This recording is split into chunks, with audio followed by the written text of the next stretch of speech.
Oui, oui, toi là, tu m'envies, hein, n'est-ce pas? Oui, c'est vrai. Derrière ce joli petit corps, tu m'envies. Oui, avoue-le, tu m'envies. Oui, tu m'envies parce que je suis tranquillement à la maison à regarder toutes les séries américaines sur le câble pendant que toi, tu vas aller travailler durement. Non.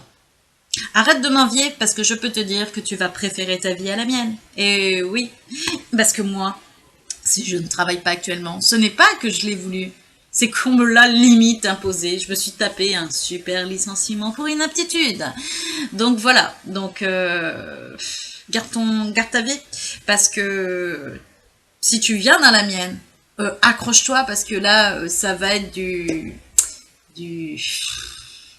Vous voyez Halloween là, avec les monstres et tout ça, ça fait peur. Et ben là, c'est du Halloween tous les jours. C'est sympa, hein. Voilà.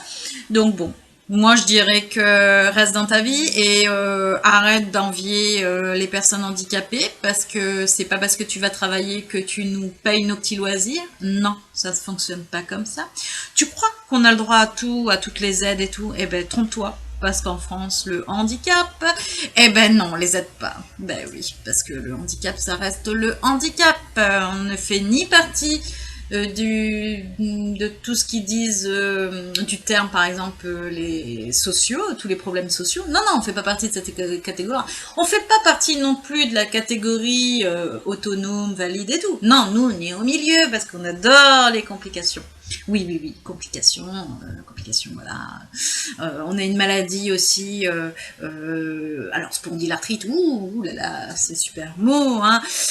Spondylarthrite, si tu as peur d'être tout seul, c'est sympatoche parce qu'en fait, elle t'invite des super copines, donc tu peux te retrouver avec une maladie de Crohn en plus, du psoriasis. Oui, le psoriasis, tu sais, ce petit truc qui te gratte partout, oui, c'est sympa, hein, oui, oui. Oui. Et puis tu auras d'autres petites copines comme ça.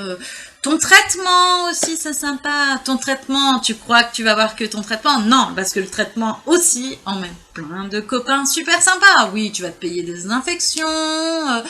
À répétition de préférence. L'hiver, tu devras faire en sorte de bien te couvrir, mais pas que l'hiver, parce que oui, en été, tu peux te payer une grippe. Bah oui, parce que ton traitement va baisser un petit peu légèrement beaucoup ton immunité, donc tout ce qu'il y a autour, ça sera pour toi, mais puissance 10.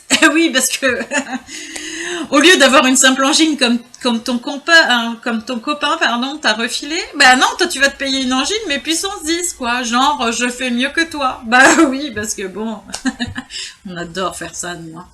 Donc voilà, donc bon, enfin bon, tu m'envies toujours là? Ouais, parce qu'en fait, je t'explique, toi, t'as ton boulot, c'est super, t'as une situation professionnelle, voilà. Ben, le handicap, c'est plus compliqué que ça. On peut te faire, tu crois, de ce que tu entends, par exemple, aux infos, des articles en disant que le handicap, on paye des formations, il y a la réconversion, on attaque les postes. Caneni, ça, c'est sur le papier. Parce que dans la vraie vie, c'est pas comme ça. Nous, on adore les choses compliquées. Et puis, on s'ennuie tellement des choses si simples qu'on préfère faire compliqué. Donc, tu n'auras pas une vie aussi simple. Je parle d'une vie professionnelle. Hein. Tu vas galérer. Oui, tu vas galérer. Donc, bon, tu m'envies toujours là? Tu m'envies, ouais. Ouais, tu continues, ouais. Ok. Alors, tu vas avoir des difficultés à dormir. Tu peux, les douleurs vont te réveiller la nuit, oui, parce que oh, t'es malade quand même. Hein, on va pas l'oublier. Hein, peut-être que ça se voit pas, mais ton quotidien, quand on t'a franchi ta porte de chez toi, tu es malade. C'est-à-dire que même si tu donnes une image de toi qui est super bien, regardez-moi comme je suis souriante, j'ai de l'humour et tout, eh ben moi le soir, quand je suis toute seule, le masque tombe, ben oui, parce que on adore faire dans le paraître, parce que de toute façon on n'a pas le choix, oui, parce que le handicap fait peur, le handicap de toute façon c'est une étiquette, voilà, donc vu que c'est une étiquette, t'es même catégorisé, bah oui, parce que de toute façon, la MDPH, qu'est-ce qu'elle fait? Elle te met dans une tranche de pourcentage d'incapacité, oui, parce que tu es aussi des chiffres, oui, oui, oui, évalue ton handicap avec des chiffres. Donc voilà, tu vas vivre au quotidien avec des douleurs, tout le temps, tout le temps. Tu ne sauras même pas ce que c'est qu'une vie, d'une journée, ne serait-ce qu'une heure sans douleur, c'est compliqué. La moindre partie de ton corps, tu la sentiras, mais puissance 10, même des fois, quand tu auras même des fois pas mal, tu te diras, ouh, il y a un truc qui est bizarre là. Ben oui, parce que tu n'auras pas l'habitude de pas avoir mal. Oui, ton quotidien va changer, hein, du tout, hein. Donc voilà, des choses si simples comme de s'habiller, ou de prendre une douche, ou des choses si simples comme ça, ben, vous allez vous rendre compte que c'est une étape, c'est un parcours du combattant, voilà. En parlant de parcours du combattant, tu m'en vis toujours là? Parce qu'en fait, que je t'explique une chose, l'administration est un vrai parcours du combattant. Oui, parce que il y a beaucoup de paperasse à faire pour avoir un minimum de reconnaissance. Donc voilà. Donc la MDPH va gentiment te donner peut-être une carte de transport, enfin de transport façon de dire, hein, va te donner une carte, en fait, la fameuse carte, vous savez, celle où on peut se garer sur les places handicapées. Là, tu vas m'envier, tu vas me dire, ouais, mais toi, t'as de la chance, tu peux te garer très près du magasin. Eh ben ouais, eh ben oui. Alors tu as ta petite carte comme ça, et quand tu arrives devant ta place handicapée et que tu mets ta petite carte sur le pare-brise, tu auras les regards de tous les papis et les mamies, ou toutes les personnes en fauteuil roulant qui te regarderont en te disant, toi, t'es garé sur une place handicapée, tu n'as rien à faire là, tu as tes petites jambes, tu es souriant, tu n'as rien à faire là, tu n'es pas handicapé. Oui, parce que handicapé, en fait, pour certains, ça veut dire fauteuil roulant, limite, voilà quoi. Oui, sauf que le handicap, c'est pas du tout ça dans la vraie vie, hein. Donc voilà, tu m'en vis toujours là, parce qu'en fait, tu vas te payer des réflexions toute ta vie. Oui, parce que même quand tu iras faire tes courses et que tu oseras passer la caisse des prioritaires, oui, vous savez, la caisse, la fameuse caisse prioritaire où il y a écrit les femmes enceintes, oui, parce que être enceinte, aux dernières nouvelles, c'est une maladie. Oui. Ouais. Voilà, donc la caisse prioritaire handicap, voilà, enfin bon, tu arrives avec ton petit chariot, tranquillou, voilà, tu oses te mettre à la caisse prioritaire parce que, bon, tu as quand même une carte de priorité peut-être, et puis même, de toute façon, tu es malade, donc tu es censé pouvoir aller sur ce genre de caisse. Eh ben non, tu vas sûrement te payer des réflexions de tous les papiers et les mamies qui vont te dire, toi, tu es jeune, tu n'as rien à faire là, honte à toi, ouh, oui, la génération, oui, oui, on abuse de la société. Oui, parce que les papiers et mamies vont te dire que, oh là là, oh, cette génération, ils abusent vraiment, hein. Oui, parce que tu es jeune, tu n'as pas à te plaindre, tu as toute ta santé. Oui, alors les réflexions des papis et mamies, tu vas t'en prendre à longueur de temps.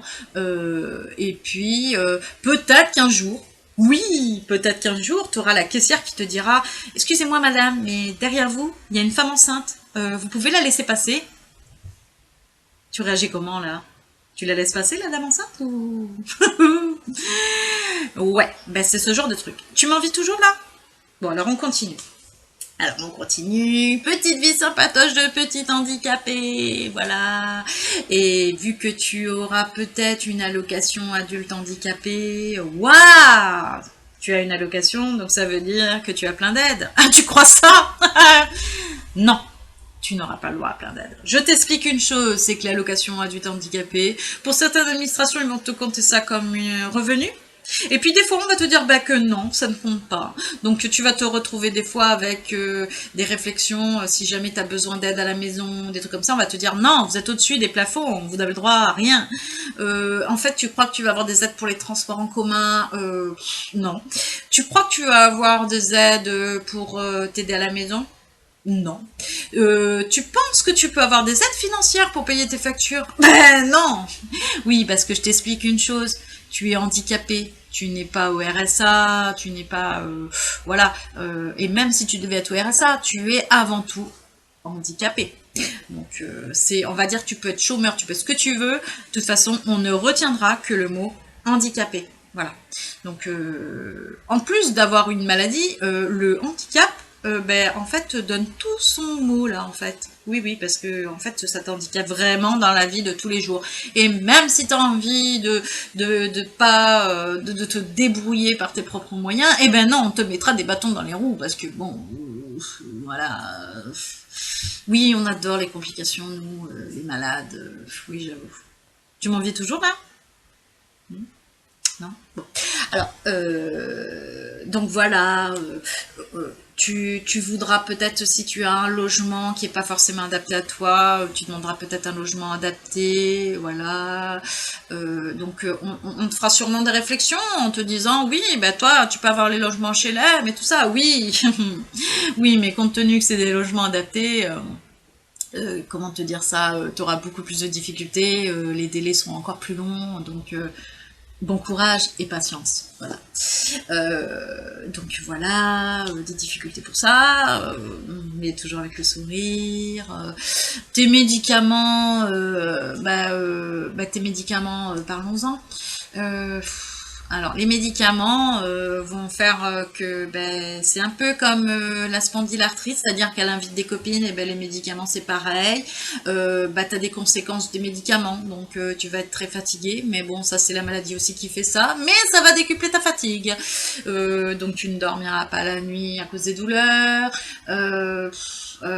Tu n'auras pas forcément faim, ou au pire, tu auras très faim parce qu'on t'aura donné de la cortisone. Oui, la cortisone c'est très bien, c'est ce petit amas de douceur qui fait que tu n'as pas la satiété et du coup tu manges, jusqu'à en vomir et tu prends 25 kilos et après on ose te faire la réflexion de oh, fais un effort, arrête de grossir, hein, limite-toi sur la nourriture, hein, perds un peu de poids, fais du sport.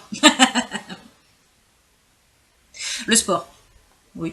Bon, quand tu peux plus courir et tout ça. Et puis, aux dernières nouvelles, la cortisone, même si tu ne manges pas comme une boulimique, enfin bref, tu manges pas, tu grossiras quand même parce que c'est de l'œdème. Donc ça, il va falloir expliquer aux gens. Oui, oui, parce que bon, oui, ça c'est expliquer aux gens, ça c'est quelque chose que tu devras faire tout le long de ta vie. Expliquer, expliquer. Arrive un moment, tu voudras plus expliquer, hein. Parce qu'arrive un moment donné, quand tu ne veux pas comprendre, ça sert à rien d'expliquer, hein, voilà. Voilà, donc déjà il y a ça, tes amis, ta famille, on te collera l'étiquette de la personne, en fait, qui est tombée malade d'une maladie qui, je ne sais comment, est arrivée par là. On essaiera de te poser la question. Mais comment t'as attrapé ça? Oui, parce qu'on attrape les maladies, hein, oui. Genre, tiens, toi, une spondylarthrite, tiens, je te chope, je me la prends. Non, elle est qu'à moi, elle est gentille, elle est mignonne. Oui, oui, non, que du... Ouais, voilà. Donc bon, tu expliqueras au début, hein, puis après tu cesseras d'expliquer, parce que de toute façon, les gens ne veulent entendre que ce qu'ils veulent. Donc arrive à un moment donné, hein, stop, hein, voilà. Donc voilà, voilà pour ça. Et puis le must du must, tu devras toute ta vie garder ce sourire pour emmerder tout le monde. Et surtout parce que tu n'as pas le choix. Donc tu as mal, tu souffres à l'intérieur de toi, tu as des douleurs qui sont même pas imaginables, parce que toute ta vie tu prendras des médicaments tellement puissants que quand tu lis les notices, ça fait peur parce que tes médicaments peuvent emmener des cancers, des lymphomes, tout un tas de trucs sympatoches. Tu as des infections de toutes parts sur ton corps, voilà. Mais tu devras garder the smile. Oui, parce que tu n'as pas le choix. Et je peux te dire que si tu arrives à garder ce smile comme ça tous les jours, eh ben moi je te donne bon courage parce qu'il faut avoir du courage pour pouvoir faire ça. Donc toi qui envie, tu m'envies toujours?